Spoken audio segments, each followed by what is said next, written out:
Hindi ka namin pwede manatili rito. Wala alam na magulang mo kung nasaan ka. Kailangan ipapaalam ka lang namin doon na gusto mo sa kanila ka natitira. Hindi pwede yung ayaw mo. Taga saan? Dilpan daw siya sa ilalim ng tulay. Sa Delpan? Opo. Pero pag tagal na siya dito doon sa Herbosa kanto. Pag-alagala lang siya diyan kung saan ang dungis-dungis niya, nanghihingi ng pera. Dapat dinala niyo po sa barangay nila. Kay 112. Please, taga ano? Hindi ka dito. Taga Dilpan kasi siya. Ako taga dito. Kayo Ako nakapesto ako doon sa tindahan ako doon. Tapos lagi siya doon sa harap Kaya na dapat naghihingi. tinanong niyo po siya sa malapit na barangay. Layo naman. Oo. So, ay kay ano, kay Rosas. Rosas. Hindi po siya tinanong. Eh, kasi nandito siya sumama sa akin sa bahay na siya, 2 days na siya. Sa Pero bahay na siya yung bahay, 2 araw. diba? Kaya sabi ng asawa ko, baka mamaya maano tayo Oo, dyan. baliktad. Oo. Oo, mahirap yan. Hindi ka na. Atid ka na. Kasi nasama siya doon sa amin kasi nung gabing yun, bago siya sumama, pinag-ikutan siya ng mga batang mga gala-gala. Pagbubugbugin sa ano siya. Hindi ko. Hindi ko alam. Hindi mo alam address mo. Ha? Nag-ano siya, hingingi nila ng pera, pangkain, tapos bibigyan ko lagi ng pagkain dun sa tindahan. Mahirap din yun. Eh, hatid nga sa amin siya ng asawa ko sa motor, ayaw niya. Hindi ka naman pwede sa kanila. Dito ka na lang. Ha? Hindi ka naman pwede sa kanila. Tinanong-offer ka na sa amin. DSWD na lang. Sa akin, okay naman na andun siya. Basta yung i-report ko lang ba na andun siya sa bahay, okay naman siya, hindi naman siya inaano. Kailangan ko talagang malaman ng magulang yan. Hindi magulang pa. Mayroon pa pa. eh. Ba't ko mali sa inyo, brother? Ano nangyari? Hindi rin siya. Nagpagandang loob. Lagi nakatampay sa kanya. Oo. Nagpagandang loob siya. Oo. Problema. Tsaka sabi ko sa kanya, pag diyan ka sa akin, huwag ka na maghingi-hingi kahit saan, mga pera, ganun. Yung hinihingi niya, bibili niya pangkain, bibili niya ng damit. Nasakta ka pa sa inyo. Hindi siguro simpleng bagay lang ba't siya umalis, di ba? Kung aalis ka sa bahay mo, yung Sa ganun dalawa, lang. baka may nagawa siya. Oo, yun na. Sulat mo lang pangalan mo rito. Kasi mahirap yan. Wala tayo ng report. Spot. Marunong ka sumulat? Ha? Marunong ka sumulat? Sulat ka daw. Sulat mo pangalan mo, pangalan mo, Sabihin Ben. mo na sa akin. Ano pangalan mo? Pangalan mo daw.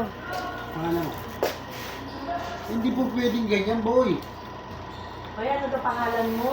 Hindi po Dennis pwede. daw yung pangalan mo. Ang Dennis. pangalan mo. Hindi ko lang Kasi pag nakalimutan. ganyan ka, dadali ka namin sa rap. Oh, lalo naman sa Sige na, sabihin mo na pangalan mo, wala namang problema. Sige na. Ayun yung Ako na lang sa reception access center sa DSWD.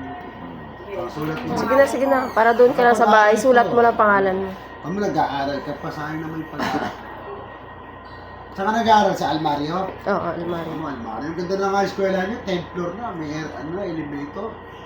Anong grade mo na? Hanggang 2 lang yata siya, grade 2. Sabi niya.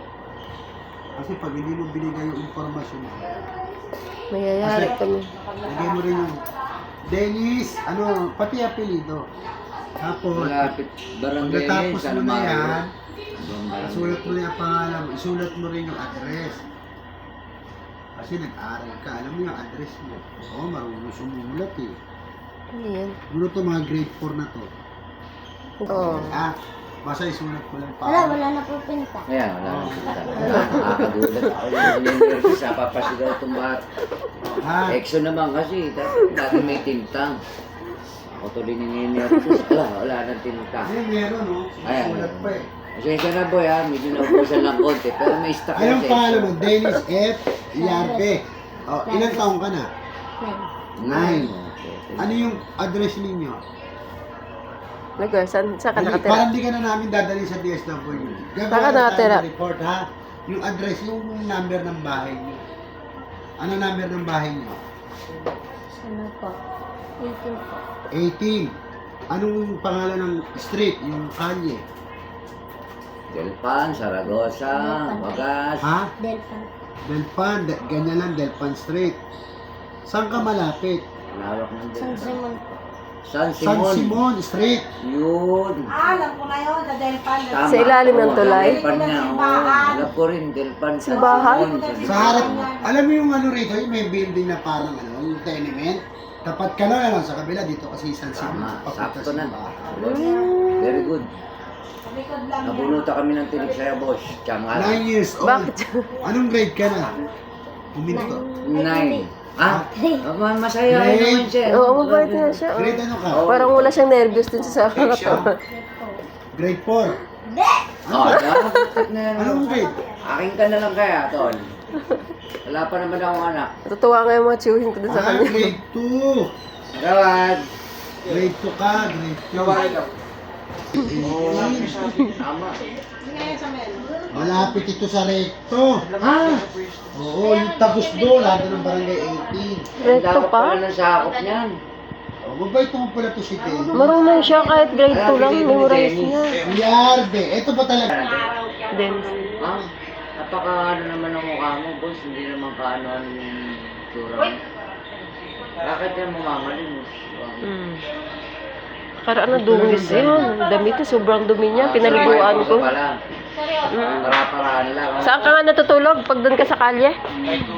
Ah, pero anong history? Tricycle. Bakit siya umalis sa inyo? Tricycle. Anong dahilan?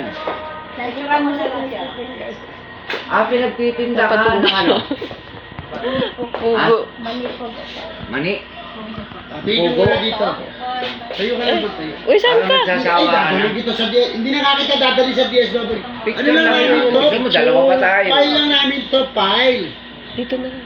Ay, sige, dadali na kita sa Picture mo, sige. DSWD pag ganyan ka. Sige na, Dennis. Sa kanya ka na natitira kay ate. Ate, di ba sa inyo ka na, sa inyo na po siya titira? Pati nga ako, papampo na rin. Dalawa O, sa akin tayo. ka naman, di ka naman kukunin ng nanay mo. Dito ka lang sa amin. Samantala, Oo. sa Dito kanya ako ka kay mami. Oo, paalam ka lang. Oo, dito ka lang, di ka naman kukunin. eh. Nag-aaruga sa'yo. titira ha, sa kanya muna ikaw. ha? Oo, di ka nila kukunin. Pati nga ako, papampo na rin. Napakaswerte ko. Oo, mapalad ka. Kaya ako, stowaway rin ako minsan. Sawa na rin ako sa buhay-buhay. Okay na? Oo, okay na daw. Sige na. Sige, sama ka na. Pasok sa peryate. Sige, te, sama nila po muna.